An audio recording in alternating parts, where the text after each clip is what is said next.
this brief demo of the software, we're going to cover some main topics, which are going to include logging in, inventory and formulary, patient profile, dispensing, printing pharmacy labels, and general reports. So first thing we want to do is get logged into the dispensing application. There's two main roles, first being a manager role, second, assistant role.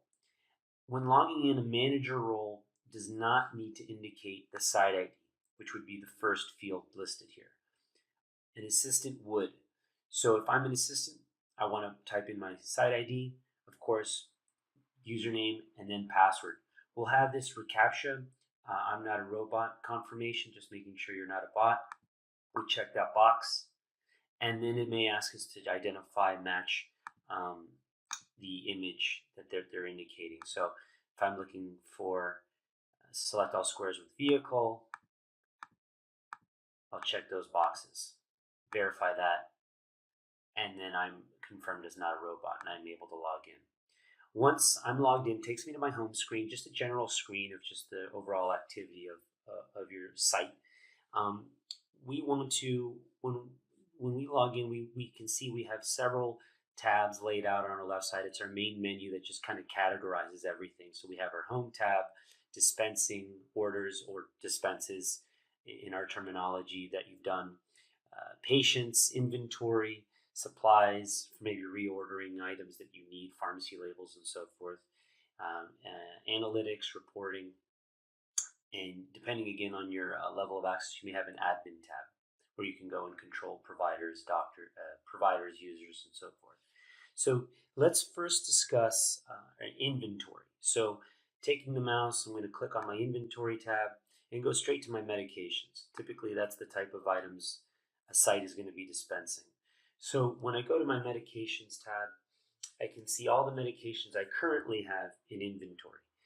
Everything is categorized or laid out by NDC number, then by either brand number or generic. You have some ways to control how you want to sort your list here. So we have it laid out the way we want to view it. So either by name, ANDC, you can see also the strength, the pill count, the number of bottles you have on hand, lot number, and expiration date. When adding inventory, there's a couple different ways to get it added in. We have integrations with integrated suppliers. So if a shipment were to come in from one of those integrated suppliers, the beauty of that is that it would get uploaded into the software here. So I wouldn't have to manually add in inventory, which you have the option to do, but it would be much easier. And you can click on the Add Shipment link. That then just takes me to my Add Shipment screen, where any shipments that have ever been posted are going to be listed. Anything that still needs to be added would be at the top, or should be at the top, because that's the most recent one. And you would know whether or not it's been added by the green check mark under the All Added column, and that would indicate whether or not it's been added. So in this case, if I have a shipment that I need to add, which is this top number here, I'll click the Add Items link. That gives me a breakdown of what's been shipped. So again, similar to the inventory screen, medication screen, it lays it up by NDC number, name, description, and so forth. So what I want to do is make sure that, yes, that is correct. The number of bottles and the meds that they've said they've sent does look correct. So if that is confirmed, I simply click Add to Inventory. That processes my request, and now that shipment has been added into my inventory, and that's now available to be dispensed. Similar, again, from the medication screen, when it's time to order more medications, I have that option here, so I can click that order medications link. I have some options here as to what method I want to use. Typically, formulary tends to be the cleanest, easiest way to do it. So clicking formulary just allows me again to see a similar looking list, and I can indicate in my order field how many bottles I want to order of each medication. So if it's just 5 Cerdazines, I can just have 5 there. Maybe I'll even add 10 Mobics. Then I can just add those to my order, similar to traditional shopping online. Just add those to your cart. If you have your costs already loaded, that would total out your total purchase. And from there, you could just either add any comments if you felt the need to add comments, not required, but you can. And then from there, once you're satisfied, you can click Send Order. Just ask you to confirm that this is correct. You can click OK, and that pushes that order onto the supplier. The other part of inventory to cover is the formulary. So we kind of already visited the formulary screen when we were placing an order, but just to focus in on it for a moment, the formulary, similar to your inventory screen, is just a listing of all the meds you have or meds that you've historically had. So this is a good place for you to come reorder. It's also a great place to set up your default costs and prices. So depending on what kind of dispensing you might be doing, whether it's what we call cash and carry, where the patient is maybe going to come out of pocket and pay a set price that you've established for your meds, or even if you just want to have a backup to with the insurance, if you're offering work comp, if you're doing it through work comp or private insurance, and somehow that insurance is they back out of that option and they just want to have a cash option. That's a good thing to do, is to set up some defaults here just in case. And it will also come into play later on, maybe when you're doing a profitability report, you want to know your costs versus your sale price. As well, on this screen, you can set up your alert, warning, and restock levels for those sites that maybe want to use the system to manage when it's time to reorder medications. This is a great tool to set up so that the system can help you determine, all right, you've reached a warning level for one of your medications, you should consider ordering. So that can all be set up from the formulary. You can even take it a step further and set up auto shipping. That's something we can discuss on more of on a training. But once that's all set, you can update, and then those items are memorized. Next item discussion. Let's talk about patients. So again, from the side menu, I'm going to click Patients. On the patients, I can do a couple things from here. Of course, I can add a patient. I can search for recently added patients. I can even do an import if that's something I want to do, of a file of multiple patients, thousands of patients. I can import that. I can even merge patients. So in case for some reason there was a double add of a patient, I can just merge those together. Also, you can deactivate patients. If I have a patient that I'm specific on, I can just look them up by last name. I'm just going to look by last name test. So you can see all the matching results. In this case, if I'm looking for somebody specific, I can just click on their profile or their name. That takes me into the patient screen where I can edit if I need to. But basically the thing on this screen is just to show you what the information we maintain on the patient. We've got, at basic, we have their personal demographic information. That we will have some extra fields depending on your level of setup, where you can indicate more than that. You can indicate their insurance information. You can indicate private insurance, work comp, payer, employer, and so forth. So for this particular patient, I just kind of have some general fields that are really the most common, being the first, last name, address, date of birth, gender, phone, and so forth. So from the patient screen, I can actually initiate a dispense. So doing that, I'll click the dispense tab, and that pushes that patient into dispense mode, and will drop their demographic information into the fields that I need. So the steps are all laid out here on the left side: patient, cart, DUR, checkout. So again, depending on your setup, you may have some extra fields, maybe say for insurance, you have some more comp info. In this particular demo, we're just kind of doing a standard cash and carry dispense. So from here, I'm going to proceed to my next step. I'm going to go to my cart. I'm prompted to scan the barcode on the bottle.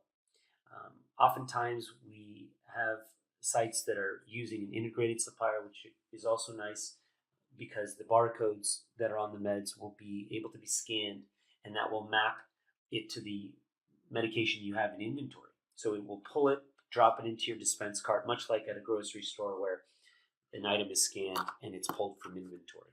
So in the case where maybe you don't have an integrated supplier, you're not scanning your barcodes, you can always browse your inventory. And by the way, you are able to dispense other items, not just medications. Depending again on your setup, you might have products or services set up. So I'm going to browse my inventory. Takes me to the list of my current inventory, again laid out by the name, strength, the on-hand amounts, and so forth. So I can just indicate by clicking on the shopping cart what item I want to dispense. So I'll click this amoxicillin 500 milligram number 30. That drops that medication into my cart. So I would have already, in this case, had a SIG or dosing preset for this medication. That's why it actually came with the dosing already loaded. I could have done some other default values like the day supply. That could have also been defaulted, even refills. I could have set that up as well. ICD-10 is more reserved for work comp dispenses, but we just have it turned on here. Also, price could have been established. That could have also been preset. If I have another item to dispense, I can just repeat the process. So I can update and then browse the inventory and click the shopping cart icon of the next medication I want to put into the dispense cart. So I'll just go ahead and indicate a day's supply as well for this one. So now I have both medications I want to dispense. In this case, I actually had to set up a price for the medication, so that's why it's showing there. Also, my provider has been identified. So in this case, it's Doogie Howser. If I have multiple providers, I can just scroll through the list and choose the appropriate one.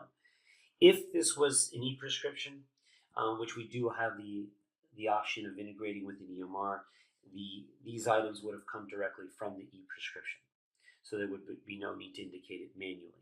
So either way, once these items are loaded in my cart, complete with the dosing, day supply, everything I need, I can now move to my next step. In this case, this is the DUR. Some sites will or may not have this step set up.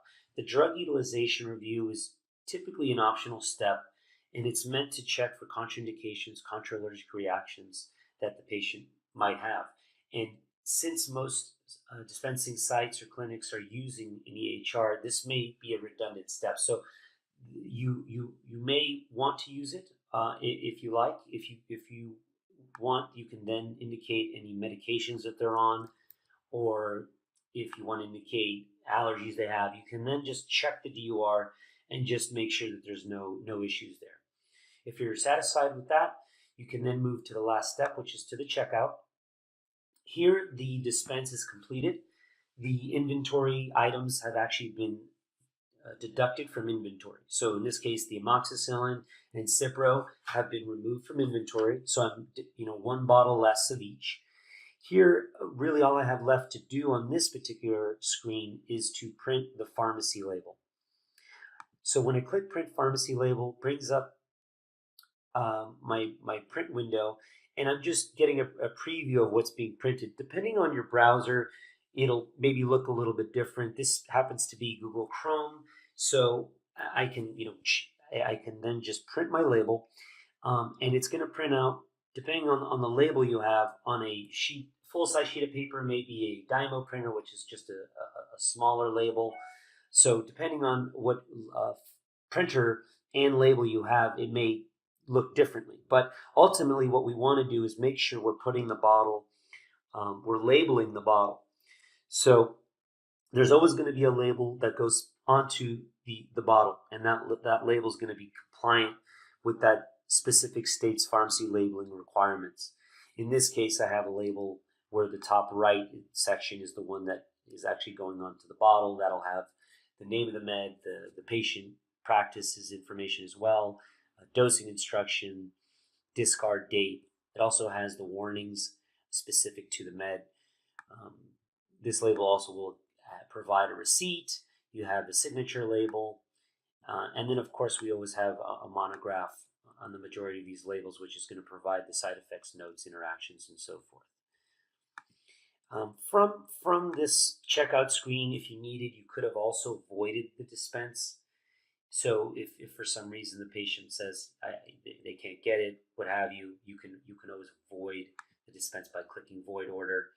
Just it's going to automatically assume you want to void the prescription and restock the item. So you're just going to provide the reason why you're doing so. So then you can just click void selected items, and that will then also, it will return the bottles back to inventory, and it will delete the prescription. Some general reports to mention. If we click on the reports tab, I'll just go to my instant reports. Those tend to be the most popular. Batch reports kind of are run across multiple sites. They're a bit heftier reports that you may want to run. Instant reports are local site specific reports. The general most popular reports happen to be under dispensing, inventory. We have several categories here. Orders dispenses report is a very popular report. It gives you a breakdown of all the dispenses you've done across a date range. You can filter that by doctor, patient, what have you. So you can run that again, maybe for the need of having to void something or edit something somehow.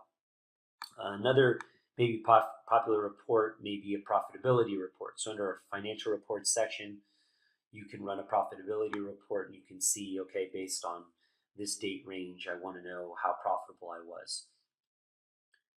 So based on your level of interest, you'll have more than enough reporting here to peruse and run.